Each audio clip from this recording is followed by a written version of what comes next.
139페이지 스스로 정리하기 문제 풀어보도록 하겠습니다. 먼저 시각인데요. 감각기관 중 어디에서 빛을 자극으로 받아들여 사물의 모양, 색깔, 거리 등을 느끼는 감각이 시각이라고 나와 있는데요. 어디에서 빛을 자극으로 받아들일까요? 감각기관 중에? 눈이겠죠. 눈에서 빛을 자극으로 받아들여 사물의 모양, 색깔, 거리 등을 느끼는 감각입니다. 여기에 눈의 구조가 지금 있는데요. 각막이 바깥에 있고 그 다음에 중간에 여기 부분이 있고 그리고 수정체라고 나와 있어요. 그러면 2번은 어느 눈의 구조 중에 어느 걸 의미할까요? 홍채겠죠? 홍채고 그 다음에 유리체가 있고 이렇게 막이 하나 있다 그랬죠? 이 막을 무슨 막이라고 한다? 3번 망막이라고 부릅니다. 망막에는 또 어느 게 있다 했죠? 시각세포가 있다고 했었어요. 그리고 그 시각세포가 많이 모여 있는 곳이 어디다? 황반이고 시각세포가 없는 곳, 시각신경이 지나는 곳에 있어서 시각세포가 없어서 상이 맺혀도 보이지 않는 곳을 우리가 뭐라고 한다? 맹점이라고 했었죠. 그래서 우리가 물체를 보는 과정을 배웠는데요. 빛자극이 있고 각막, 그 다음에 어디? 이렇게 차례차례 들어가면 되겠죠. 각막, 그리고 수정체, 그리고 유리체, 망막, 시각세포, 그 다음에 시각신경뇌라고 얘기를 하면 됩니다. 선생님이 세포, 신경뇌라고 했죠?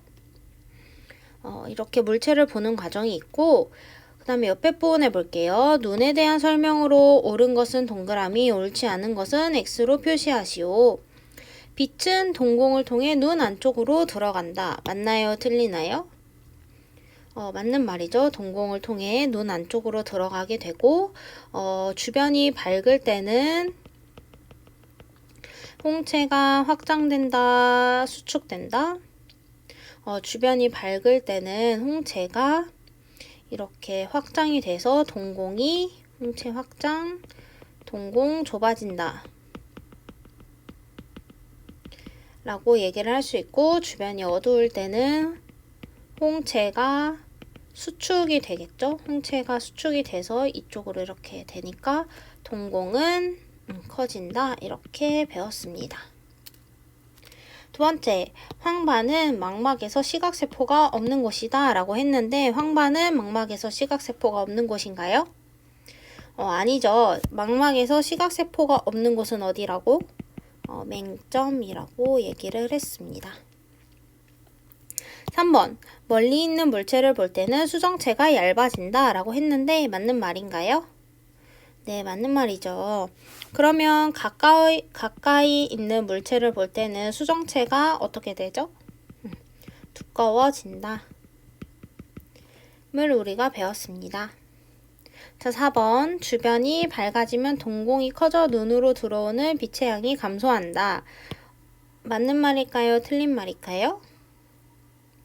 틀린 말이죠. 주변이 밝아지면 동공이 작아져서 눈으로 들어오는 빛의 양이 감소하게 되겠죠. 자, 넘어가 보겠습니다. 두 번째, 청각, 평형, 감각, 피부 감각입니다. 청각은 감각기관 중 어디에서 공기 등을 통해 전달된 소리를 자극으로 받아들여 느끼는 감각이죠? 그쵸. 귀고 소리를 듣는 과정 차례차례 볼게요. 소리 자극이고 귓바퀴에서 소리를 모아준 다음에 웨이도를 지나 어디에서 도달하게 된다? 고막을 진동시키고 그 진동이 귓속 뼈를 통해서 증폭이 돼서 달팽이관을 지나고 달팽이관 안에 있는 청각세포, 청각신경뇌로 전달이 되겠습니다. 그 다음에 평형 감각인데요. 몸의 회전이나 움직임 등을 느끼는 감각이 있었죠. 그래서 귀의 구조 중에 반고리관, 전정기관이 이 평형 감각을 담당하게 됩니다.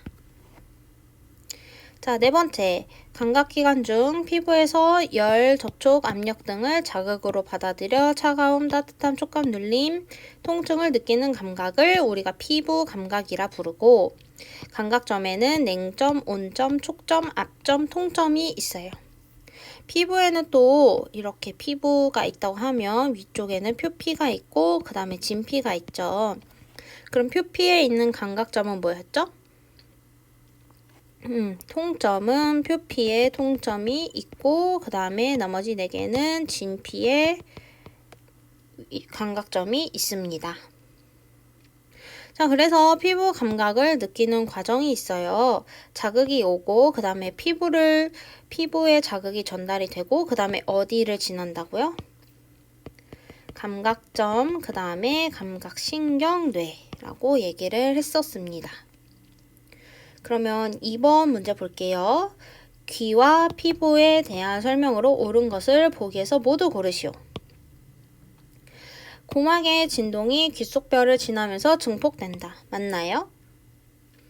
맞죠. 그 다음에 니은. 피부에 얼음이 닿으면 냉점에서 자극으로 받아들여 차가움을 느끼게 된다. 맞나요? 냉점에서 자극으로 받아들여 차가움을 느끼게 되죠. 얘도 맞는 말이고. 그리고 냉점과 온점. 이거는 절대 온도를 감지하는 걸까요? 냉점과 온점. 그래서 절대 온도를 감지하는 게 아니라 우리는 상대적인 거를 감지한다고 했죠. 그래서 왼손은 10도씨의 차가운 물에 있었고 오른손은 40도씨의 따뜻한 물에 있었어요. 그 손들을 30도씨의 물에 담으면 이 왼손은 따뜻하다고 느낄 거고 오른손은 차갑다고 느끼게 되겠죠. 30도씨가. 그래서 이렇게 상대적으로 느끼게 된다. 피부는. 그렇게 얘기를 할 수가 있습니다. 자, 디귿번. 소리를 들을 때에는 반드시 방골이관과 전정기관이 관여한다. 맞는 말인가요? 소리를 듣는 것은 청각인데 소리를 듣는 것은 청각에 관련된 얘기고요. 소리를 듣는 과정은 우리가 방금 배웠죠. 여기 부분에 보면 소리 자극, 귓바퀴, 외이도, 고막, 귀속뼈, 달팽이가, 청각세포, 청각신경뇌. 방골이관과 전정기관이 관여하나요? 관여하지 않죠. 방골이관과 전정기관은 어디에 관여하게 되죠? 그렇죠. 평형감각에. 얘는 평형감각에 관여하는 것을 알 수가 있습니다. 자, 시각, 청각, 평형감각, 피부감각 배웠고 미각과 후각을 가볼게요. 미각은요. 감각기관 중 어디에 맛세포에서 액체물질을 자극으로 받아들여 단, 짠, 신, 쓴 감칠맛을 느끼는 감각을 미각이라고 해요. 그러면 어디에서 맛세포일까요? 입이라고 하는 것보다는 혀가 더 나아요. 혀의 맛세포에 있기 때문에 혀의 맛세포에서 액체물질을 자극으로 받아들여 5가지 맛을 느끼는 감각입니다. 맛을 느끼는 과정은요. 액체물질 자극이고 혀의 맛봉우리, 그 다음에 어디? 신경뇌라고 했는데 어디죠? 맛세포, 미각신경뇌 이렇게 갑니다. 후각은요. 감각기관 중 어디에서 기체물질, 여기는 이제 기체물질이죠. 기체물질을 자극으로 받아들여 냄새를 느끼는 감각인데요. 코죠, 코. 그 다음에 냄새를 맡는 과정을 보겠습니다. 맛은 액체물질인데 후각은 기체물질 자극이고 콧속 윗부분에 어디를 지나 후각세포, 후각신경뇌로 이제 전달이 되는데 콧속 윗부분에 후각상피에 있는 후각세포, 후각신경뇌로 이렇게 전달이 되겠습니다. 후각은 예민해서 빨리 피로해진다 그랬죠? 빨리 피로해져서 냄새가 이제 맡다가 나중에 가면은 못 맡는 경우가 생긴다는 것도 우리가 배웠고, 그래서 3번으로 넘어가 볼게요. 혀와 코에 대한 설명으로 옳은 것은 동그라미, 옳지 않은 것은 X로 표시하라 했어요. 1번 후각세포는 액체물질을 자극으로 받아들인다. O일까요? X일까요? X죠. 물 들어오면 코가 맵잖아요. 사실 냄새를 맡는 것보다. 그래서 후각세포는 액체물질이 아니라 어느 물질? 기체물질이고, 액체물질의 경우는 어디? 혀에서 맛을 느낄 때를 의미를 하는 거겠죠. 미각. 자, 두 번째, 혀 표면의 돌기 옆면에 있는 맛봉우리에 맛세포가 모여 있다고 얘기를 했어요. 이거는 맞는 말일까요? 틀린 말일까요? 혀 표면의 돌기 옆면에 있는 맛봉우리에 맛세포가 모여 있다. 이거는 맞는 말이죠. 혀는 액체 물질을 자극, 기체 물질을 액체 물질을 자극으로 받아들인다.